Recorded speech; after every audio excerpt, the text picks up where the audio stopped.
उण्या उत्पादनाक लागून आणि मागणी चढ आशिल्ल्यान लसणूचे दर वाडला।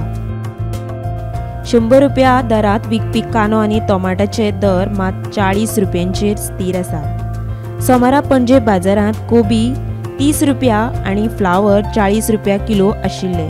लसूण आणि आल्याचे दर फाटलो 1 म्हयनो जालो तशे आसा। म्हारगायेचो फटको सर्वसामान्याक बसता। गांवठी भाजयेक खूब मागणी आसा।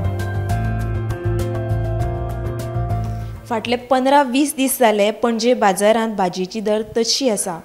भेंडे, वालपापडी, डब्बू मिरसांग, दोडगी, काराती ह्या भाजयेची दर 100 रुपया किलो आशिल्ली। मटरांची दर तर 120 रुपया किलो जाल्या। लसूण 400 रुपया किलो जाल्यार आलें 200 रुपया किलो बाजारात विकतात। फाटले कितलेशेच म्हयने जाले टमाट आणि कांद्याची दर 100 रुपया किलो बाजारात विकताले। आता 40 रुपया किलो कांदे आणि टमाट बाजारात विकतात। उण्या उत्पादनाक लागून तशेंच बाजारात मागणी आशिल्ल्यान लसणूची दर आजून 400 रुपया स्थिर आसा आणि आलें जे पळोवपाक गेले जाल्यार 200 रुपया किलो आसा। फाटले कितलेशेच म्हयने जाले आलें आणि लसणीची दर तशी आसा आणि जी ही भाज्यांची दर वाडत वयता ताचो फटको जो आसा तो सर्वसामान्य लोकांक बसता।